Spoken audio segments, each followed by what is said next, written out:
Assalamualaikum warahmatullahi wabarakatuh. Perkenalkan, nama saya Siti Alfi Khairun Nafi'ah, NIM E 2019-2192. Di sini saya akan menanggapi apa yang telah disampaikan oleh Bapak Wadud selaku dosen ekonomi makro Islam, yaitu materi tentang ekonomi tertutup dengan kebijakan pemerintah. Nah, yang pertama yaitu di sini pengertian ekonomi tiga sektor. Nah, ekonomi tiga sektor adalah perekonomian yang meliputi kegiatan dalam sektor perusahaan, rumah tangga, dan pemerintah. Nah, siklus perekonomian tiga sektor yaitu pertama pemerintah, lalu perusahaan, selanjutnya yaitu rumah tangga. Nah, adanya campur tangan pemerintah menimbulkan dua perubahan, yaitu pungutan pajak yang dilakukan oleh pemerintah menambah pengeluaran agregat pada industri dan rumah tangga. Nah, yang kedua yaitu pajak memungkinkan pemerintah melakukan pembelanjaan, dan ini akan menaikkan pembelanjaan agregat. Nah, karena belum ada perdagangan dengan luar negeri, maka perekonomian tiga sektor dinamakan perekonomian tertutup. Nah, perekonomian tertutup artinya tidak mengenal hubungan luar negeri sehingga tidak ada kegiatan ekspor impor. Nah, berikutnya yaitu aliran baru dalam sirkulasi aliran pendapatan. Nah, yang pertama pembayaran pajak rumah tangga dan perusahaan kepada pemerintah dan pendapatan pemerintah.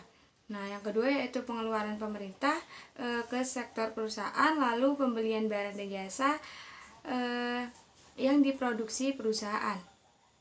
Nah, selanjutnya aliran pendapatan dari sektor pemerintah ke rumah tangga, lalu pembayaran atas penggunaan faktor-faktor produksi rumah tangga dan industri oleh pemerintah.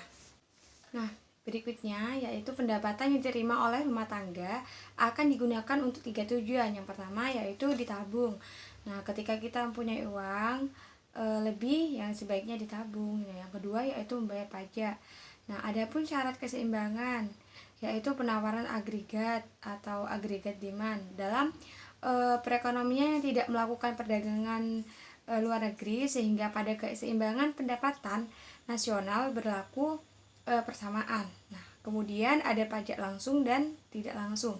Nah, yang pertama pajak langsung yaitu jenis pungutan pemerintah yang secara langsung dikumpulkan dari pihak yang wajib membayar pajak. Nah, yang kedua pajak tidak langsung yaitu pajak yang bebannya dapat dipindahkan kepada orang lain. Nah, selanjutnya bentuk-bentuk pajak pendapatan. Pertama pajak regresif yaitu 0% pajak turun ketika pendapatan naik. Yang kedua pajak proporsional 0% pajak tetap untuk berapapun tingkat pendapatan. Yang ketiga pajak progresif 0% pajak naik ketika pendapatan naik. Nah, selanjutnya yaitu adapun efek pajak terhadap konsumsi dan tabungan. Nah, pajak akan menurunkan pendapatan dispensibel sejumlah pajak karena pendapatan dispensibel turun, konsumsi dan tabungan juga turun. Mungkin itu saja yang bisa saya sampaikan.